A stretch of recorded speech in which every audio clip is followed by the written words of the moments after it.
approaches, those technologies, and life inside the classroom don't gel.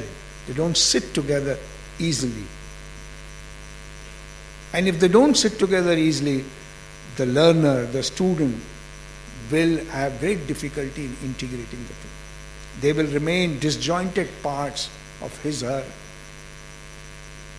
vocabulary, his, her toolkit, but they will not become an integrated part. Then there is a concept of life-wide learning. Not just lifelong, but life-wide learning. What does it mean? Increasingly in today's context, education is seen as primarily serving narrow economic, employment, livelihood interest. Important as it is. Livelihood is important, economic well-being is important, career is important, improvement in economic status for everybody is very important. But that's not the totality of life. Life-wide would mean other aspects of life other than those which are narrowly defined in our economic sense. Learning to be a good member of the family, learning to be a good spouse, learning to be a good offspring, learning to be a good parent, learning to be a good sibling, learning to be a good neighbor, learning to take care of our health.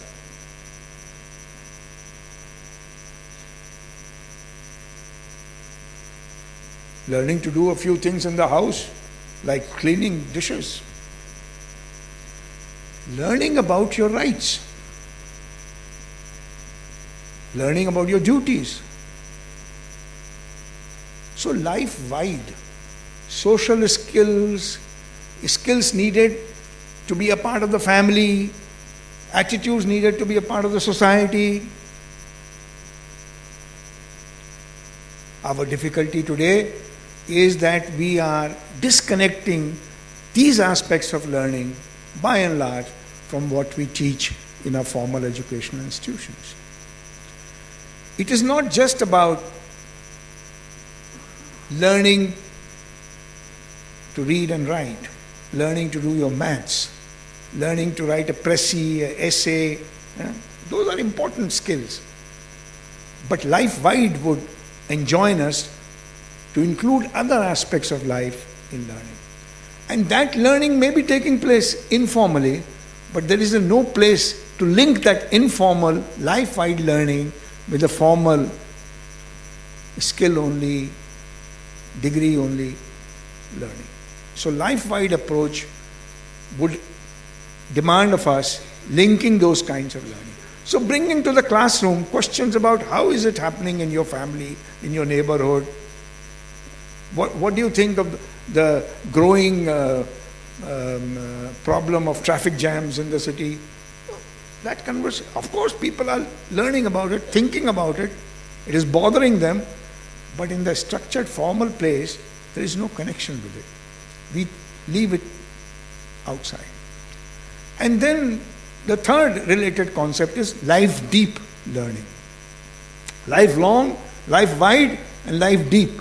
And this is where the issue of values, ethics, morality, spirituality comes in. Basically focusing on meanings in life. Now, all of us don't become, in ordinary course of our life or one life, we all don't become necessarily Buddhas or Siddhartha turning into Buddha. We carry on and we leave this world hopefully peacefully. But the question about what's the meaning of what I am doing? What's the meaning of life? What's the meaning of pain? What is the meaning of friendship? What's the meaning of responsibility? Those questions occasionally come to us, howsoever hard we try to keep them off. And we think about them, most of the time we think about them solo. We think about them when we can't go to sleep and are lying in the bed. Or we think about them when we have got a terrible assignment to do and we can't finish it. Or we think about it when something untoward, unexpected, pleasant or unpleasant happens. We say, oh, how did this happen? Then we think about this. But that part is not integrated into a formal learning.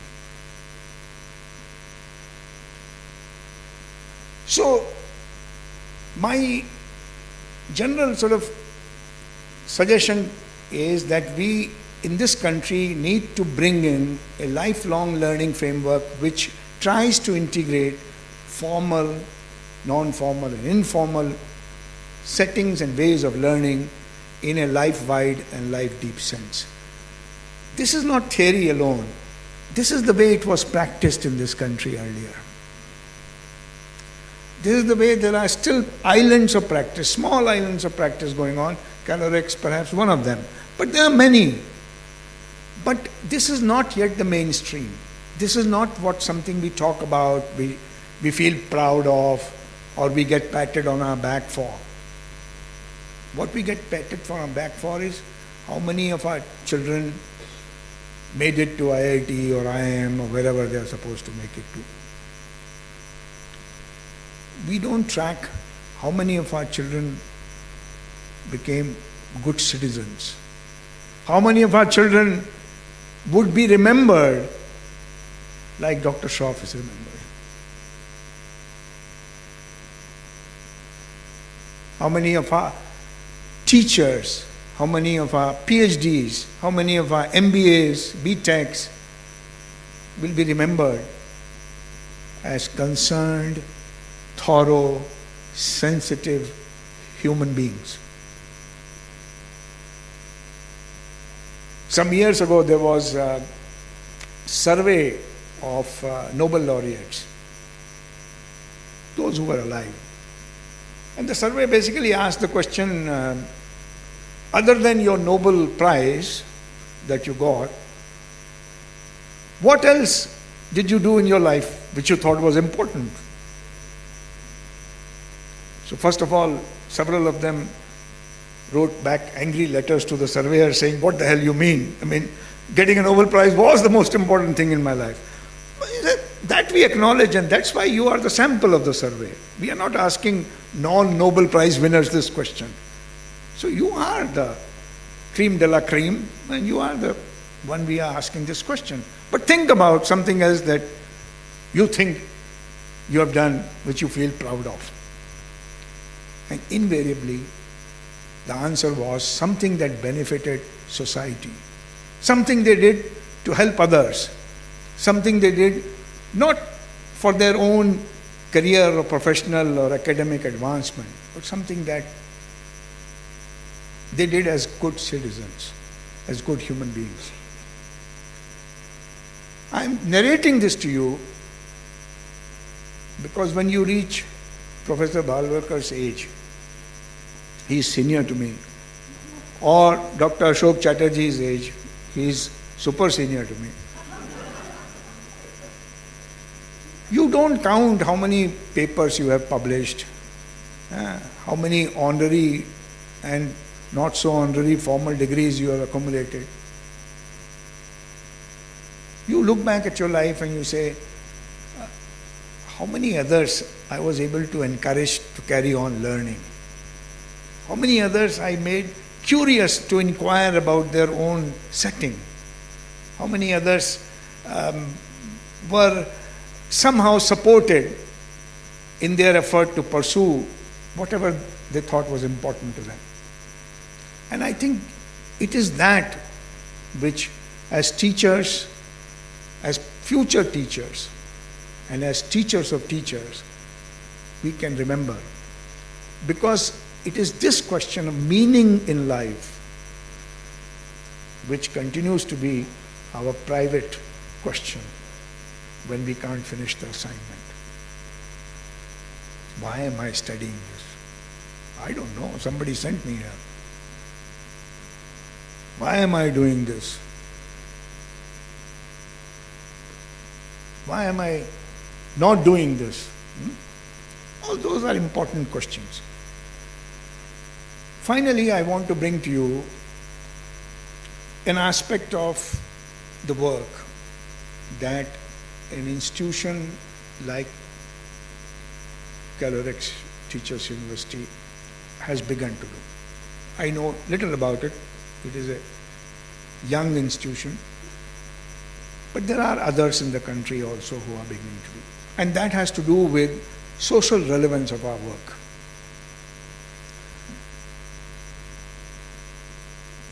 As educational institutions, we many a times look at our students and we look at them within our four walls.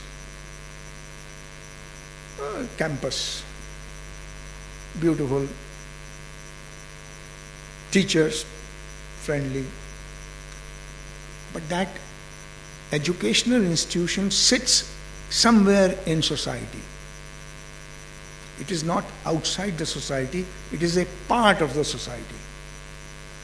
And in a society like ours, which is highly stratified, which is increasingly conflictful, which is moving in the direction of huge inequalities, in that society, as an educational institution, we need to occasionally think about our role vis-a-vis the rest of society.